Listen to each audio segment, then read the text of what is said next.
Hi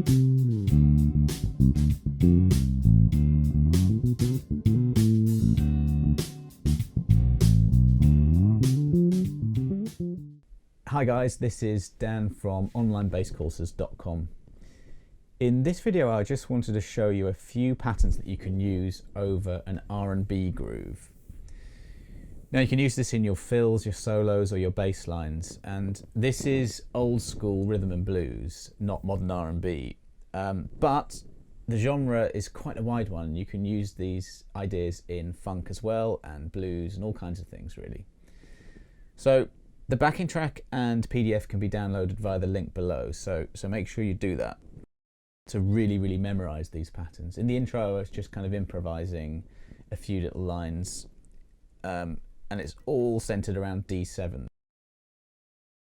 Right, here's the first pattern. It's a D Mixolydian mode. I'm not going to get too heavy into the theory here, but a Mixolydian mode is the 5th mode of the major scale, right? And you can kind of think of it as a major scale, except the 7th note is flattened, okay? Instead of, you move that 7th note down 1 fret. And that really is the sound of a lot of this style of music. I mean, you would have heard bass lines like this.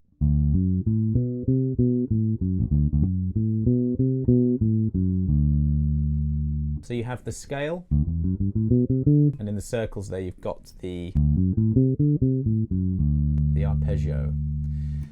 Now there's a lot that you can do with just that really. So let's just have a little play around.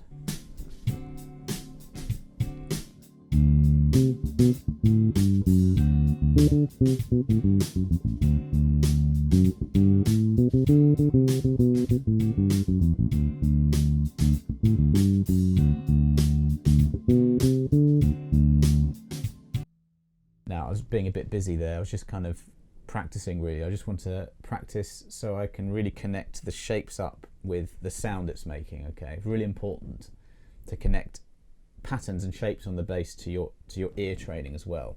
You can really hear that major third, the 3rd note, against the 7th note. That really is the sound of this kind of genre. So moving on to the next shape, we have the major blues scale. Now this one's just a major pentatonic with a flat 3rd in it, okay? And as the name suggests, it sounds really bluesy. Really works well. So starting with my first finger on the 5th fret of the A string and just shifting to the 7th.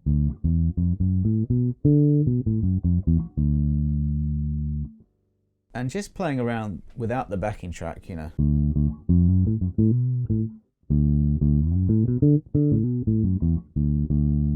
Because you've got the first 3 notes on the same string, that lends itself really well to sliding.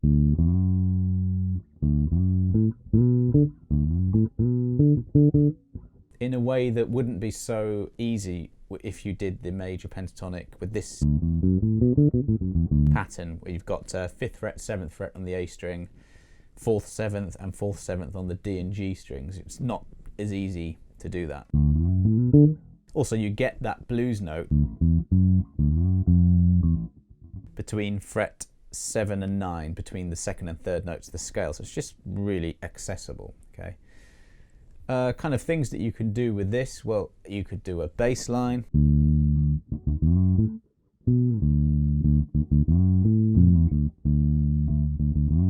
Something like that. Or if you were doing a bass line and you can put a fill in, so.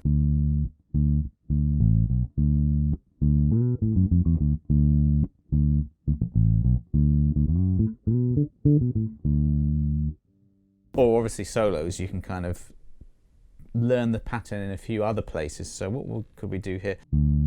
If we move the D to the 10th fret of the E string.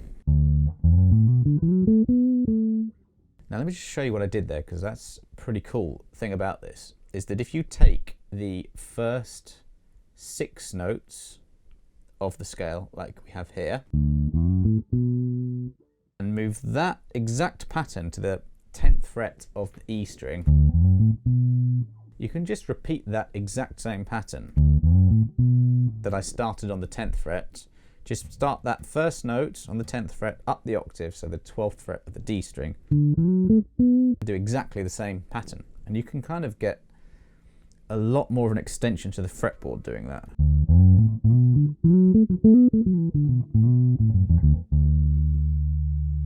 Obviously use these shapes wisely. You know, if you're doing a bass line, don't start doing a solo. I'm just showing you that these patterns can be used for a lot of different things.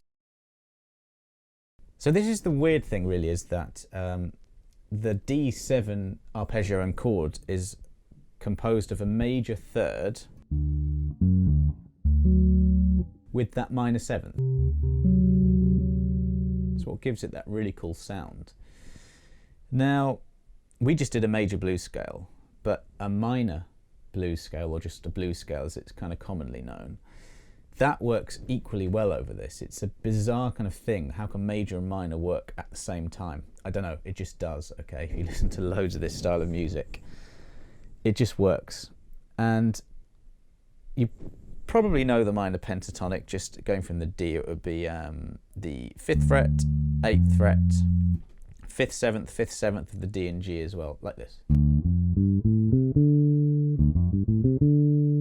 As you can see here, we just add a flat 5 in there and we get the blues scale, minor blues scale.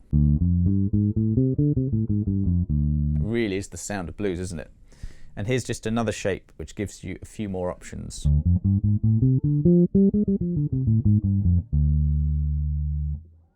I'm just going to play a really simple bass line and just kind of insert some of that sound in there. I'll probably do, let me do a major pentatonic line, the major blues scale, and I'll just put a bit of minor blues in there as well, just to show you how it works.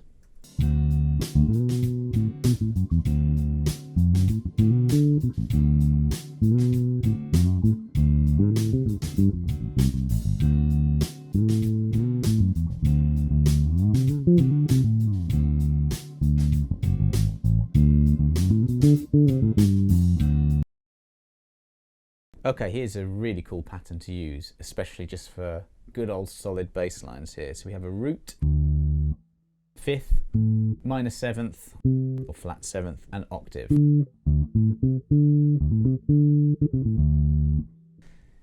Now you can think of this in many ways. I mean, that's kind of the first note of that mixed Lydian mode we played, the first shape, the 5th note of it, the 7th, and the 8th, okay? Now this pattern is used in loads of styles in music, not just R&B, okay? So I really recommend that you learn intervals. So all that is the number of the note in the scale. So the 5th note is the 5th note. 1, 2, 3, 4, 5. The 5th, and it has that sound. Flat 7th, the distance away from the root, so 1, 2, 3. 7 notes away from the root note.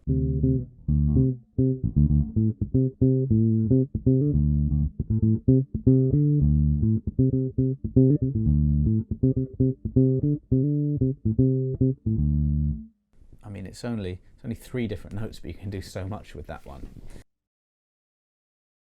Here's another cool one, moving from the major third to the 5th. So again, the 3rd is just the 3rd note of the scale, which is the F sharp, the 4th fret of the D string. And this pattern is, yeah, just kind of going up chromatically from the 3rd to the 5th. So the 5th is the 7th fret of the D string, which is A. So that makes up a triad when you have the D, the F sharp, and the A. First, the 3rd, and the 5th of this scale. So all we're doing here is just walking up from the 3rd, which is on the 4th fret, to the 5th note, which is on the 7th. So kind of like.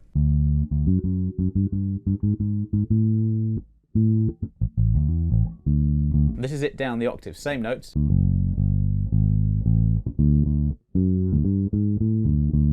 Now, rhythm and blues came from jazz as well as other styles, so you can hear that sort of jazziness in that chromaticism there.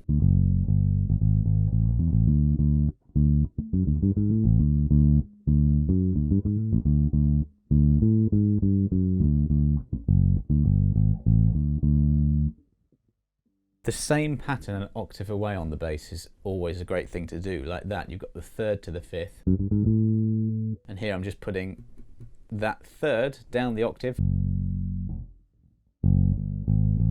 Always a great thing to do on the bass.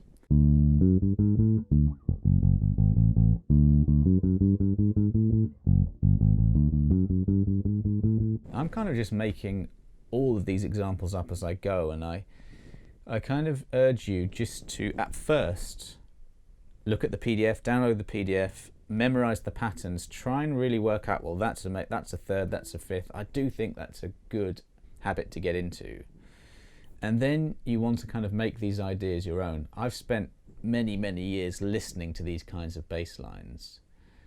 On the PDF, I've got, well, one recommendation actually, which is to listen to the Donny Hathaway tune, Everything is Everything, with Willie Weeks playing the bass solo on that, one of the most famous bass lines of all time. And you'll hear a lot of these ideas in that. And there are hundreds and hundreds of other tunes that use these as, these ideas in bass lines. And the main thing to do is just listen to all of those so that you get some kind of context and reference point for all of this. I'm telling you this. You may know this style of music or you may not. But if you don't, just really check out as many players as you can in this kind of genre. No, even James Jamerson in Motown played stuff a bit like this. Donald Duck Dunn, another guy. It's kind of like soul music that he played a lot of. But again, the crossover is cool. Who cares what it's called? It's, these patterns are used a lot in all these styles. This pattern's a really usable one as well. We have the root, the fifth and the sixth. Now I'm playing these, the fifth and the sixth, on the same string. You can put that sixth on the fourth fret of the G string. It's always useful to know one interval in a variety of different positions, okay? But I like it here for the purposes of this demonstration really, because I like to do these slidey things, which you can do if it's on one string, two notes on one string. Plus it's really easy to see that those two notes, the fifth and the sixth, and I am calling them the fifth and the sixth, by the way. I mean, it is A and B, but if I move to any different key,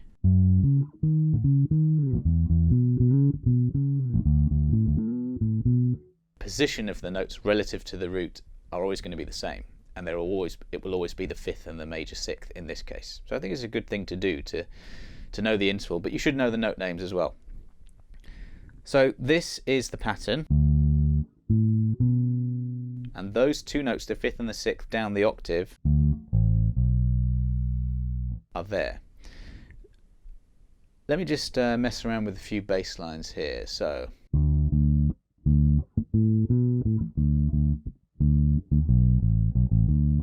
this is really common.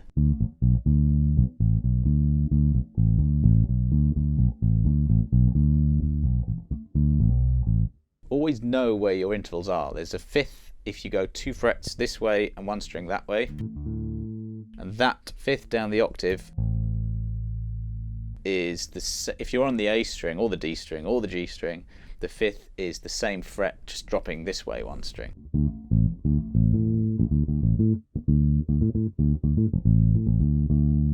So it's really, really handy to know where your intervals are and what they sound like.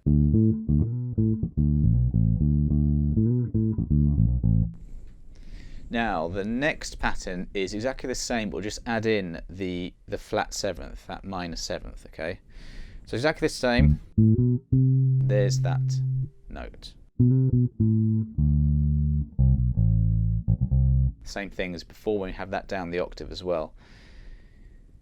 This is really, really cool. I mean, bear with me as I'm making this up, but if I just do a bass line.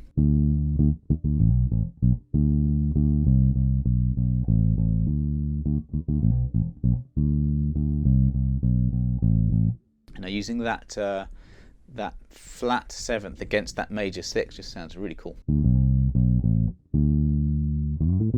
Remember that blues scale from before? Major blues? If you're doing a bass line, you want to do a fill.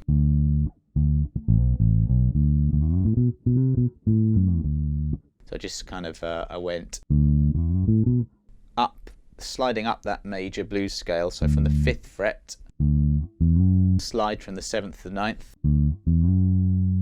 and then play the 2 notes, the 5th and the 6th, which is the 7th to the 9th fret. And then right there on the 10th fret, that's where that flat 7th is. And that note, that really is the sound of this, of blues. It really is a cool sound.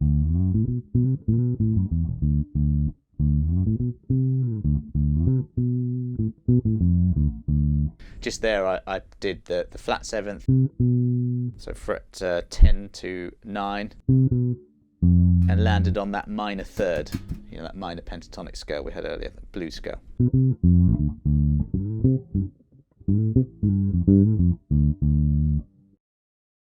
Right, next we have double stops. Now, a double stop is just when you play 2 notes together at the same time, and they're used a lot on bass. They're really, really cool. So we don't really play chords so much on bass, although you can. And in this style of music, you can play a lot of double stops in bass lines or in fills. So going back to that arpeggio from earlier, do you remember that was the 1st, 3rd, 5th, 7th, an octave? Now the double stop is just, we've got 2 shapes here, okay? So down here, when we have our root on the A string, it's just going to be the major 3rd and the minor 7th, that flat 7th together. That's it, that's all the double stop is.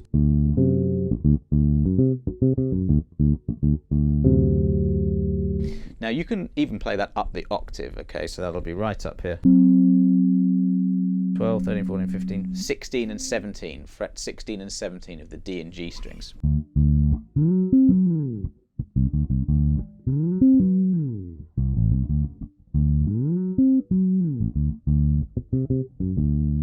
So I mean, yeah, you can make up a bass line over that, couldn't you?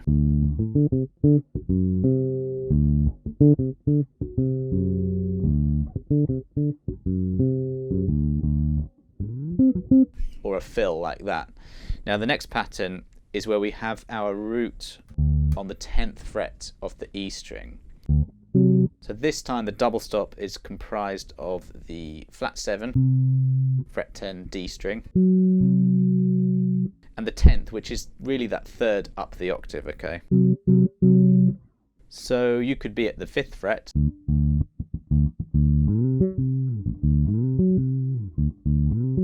could slide to it, that would be cool. So I'm just sliding with my 2nd finger, get it right, to the 10th fret there, and then playing the 11th fret with my little finger. I suppose you could use your 3rd as well, or 1st and 2nd, whatever.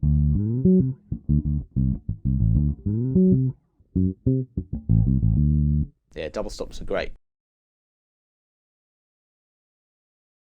Next one and last pattern is kind of exploring that idea of major and minor at the same time. Now, we're using the flat 3rd here kind of as a passing note. So the pattern is as you can see here. Look, you have a D on the 5th fret, your major 3rd is on the 4th fret, and your minor 3rd is on the 3rd fret. So the major 3rd is F sharp, and your minor 3rd is F natural.